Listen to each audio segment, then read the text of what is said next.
Sindh online school class 8 मज़मून science बाब ॿियो सबक़ 3 माइटोसिस। ॾोहटनि ऐं ॾोहटियुनि खे सिंध ऑनलाइन स्कूल में भलीकार। मां आहियां नाना आबिद। ॿारो पोएं सबक़ में असां ॾिठो त जीव घरड़ो कीअं विर्छ लाइ तयारु थो थिए। हिन सबक़ में जीव घरड़नि जे वाध जो ॿियो मरहलो यानी माइटोसिस ॾिसंदासीं ऐं ॾिसंदासीं त हुन में आख़िर थिए छा थो।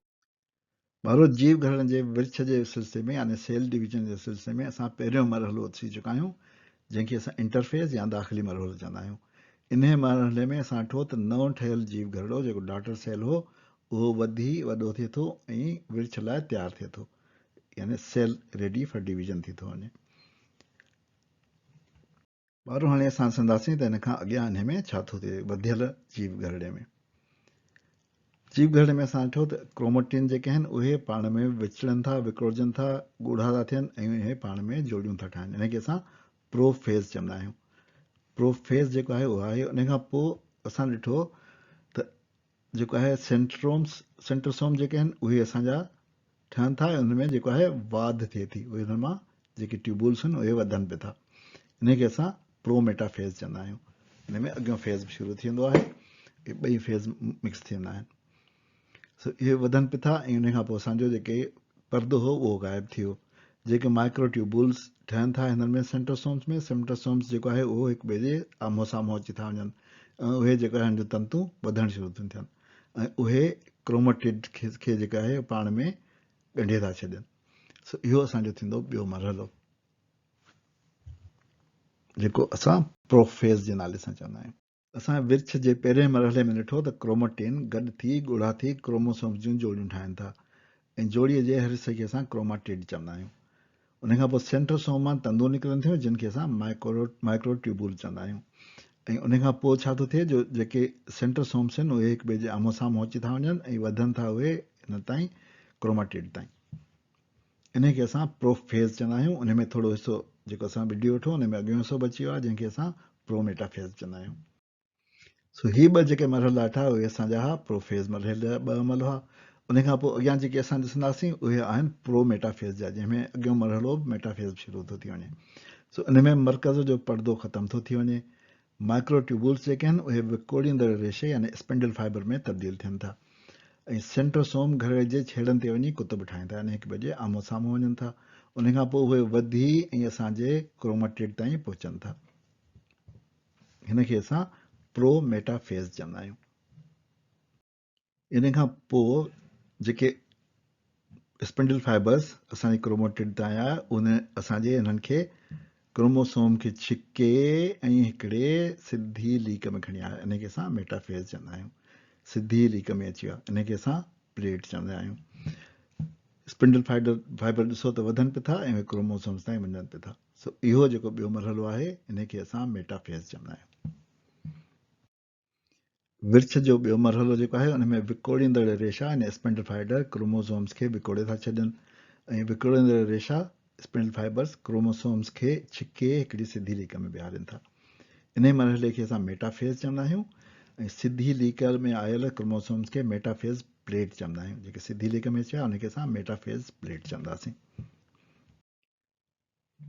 उन खां पोइ जेके एनाफेज़ थो शुरू थिए, इन में जेको आहे उहे जेके स्पिंडल फाइबर आहिनि उहे क्रोमोसोम्स जे क्रोमेटिड्स खे हिक ॿिए खां अलॻि था करे छॾनि। जेके जोड़ियूं आहिनि क्रोमेटिड जूं उनखे सिस्टर क्रोमेटिड्स चइबो आहे। उनखे हिक ॿिए खां अलॻि करे था छॾनि ऐं छिके पंहिंजे तरफ़ था अचनि। उन सां गॾु गोल मां जेको आहे ही बेज़वी शिकिल जो थींदो थो वञे असांजो सेल।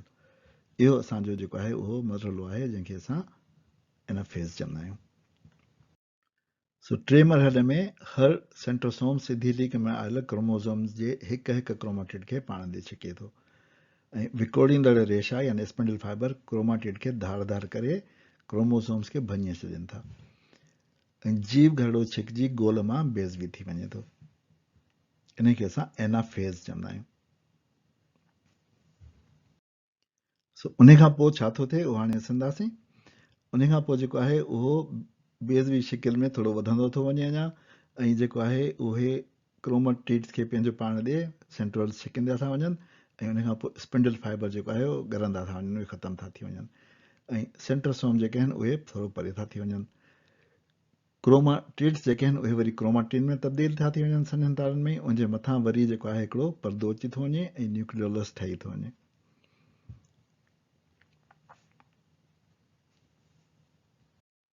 सो चोथे मरहले में सेंट्रोसोम विकोड़ींदड़ रेशनि वसीले क्रोमाटिड खे पंहिंजो वेझो आणीनि था। विकोड़ींदड़ रेशा या स्पिंडल फाइबर ख़तम थी था वञनि, सेंट्रोसोम परे था थी वञनि ऐं मर्कज़ जा ॿ परदा ठहनि था। इन मरहले खे असां टेलोफेज़ चवंदा आहियूं। हाणे असां जेको ॾिठो त इंटरफेज़ खां पोइ असांजो शुरू थियो डिवीजन वारो मसइलो यानी माइटोसिस जो फेज़। सो असां हिन महिल माइटोफेज़ पिया था ॾिसूं, माइटोसिस पिया था ॾिसूं। सो इन माइटोफिसिस में असां ॾिठो त प्रोफेज़ आहे हिकिड़ो पहिरियों मरहलो, उन खां पोइ मेटाफेज़ आहे, उन खां पोइ एनाफेज़ आहे ऐं उन खां पोइ टेलोफेज़ आहे। माइटोसिस जा 4 मरहला आहिनि। सो ये 4 मरहला असां यादि रखंदासीं, प्रोफेज़, मेटाफेज़, एनाफेज़ ऐं टेलोफेज़। प्रोफेज़ में छा थियो असांजो, हिते तस्वीर में तव्हां ॾिसी सघो था नंढी तस्वीर में त असांजा जेके आहिनि उहे क्रोमोसोम्स जेके आहिनि उहे ॻूढ़ा थी ठहिया आहिनि। उन खां पोइ प्रोमेटाफेज़ में जेको आहे उहो छा थियो, जो स्पिंडल फाइबर्स आया, उन्हनि खे पाण ॾे छिकणु शुरू कयूं। उन खां पोइ मेटाफेज़ में छिके उन्हनि खे हिकिड़े प्लेट जे शिकिल में सिधी लीक में आंदो। उन खां पोइ एनाफेज़ में उहे छिकजी अञा अलॻि थिया, परे परे थी विया, ऐं टेलोफेज़ में उहे अलॻि थी विया बिल्कुलु, स्पिंडल फाइबर ख़तमु थी विया ऐं हिन मां जेको आहे उहो असांजो बेज़ जी शिकिल मां थोरो हिकिड़ो खांचो बि ठही वियो। इहो आहे असांजो टेलोफेज़। इन खे यादि रखण लाइ त कहिड़ो पहिरियों थो थिए फेज़, कहिड़ो फेज़ ॿियो थो थिए, उनखे यादि करण लाइ तव्हां हिकिड़ो जुमिलो यादि रखिजो त पंहिंजो मान अजरक ऐं टोपी। असांजो मान छा आहे, अजरक ऐं टोपी आहे न। सो पंहिंजो मान अजरक ऐं टोपी, मतिलबु इन में पंहिंजो मान अजरक टोपी। इनखे जेकॾहिं ॾिसूं त पे प्रोफेज़, एम मेटाफेज़, मीम सां मेटाफेज़, अलिफ सां एनाफेज़ ऐं टोपीअ जी टे सां टेलोफेज़। पंहिंजो मान अजरक टोपी। सो इहो जुमिलो यादि रखो त तव्हां कॾहिं कोन विसारींदो त प्रोफेज़, मेटाफेज़, एनाफेज़ ऐं टेलोफेज़। ऐं प्रोमेटाफेज़ हिन ॿिन्ही जे विच वारो आहे, उन करे प्रोब आहे, हुन में मेटा बि आहे।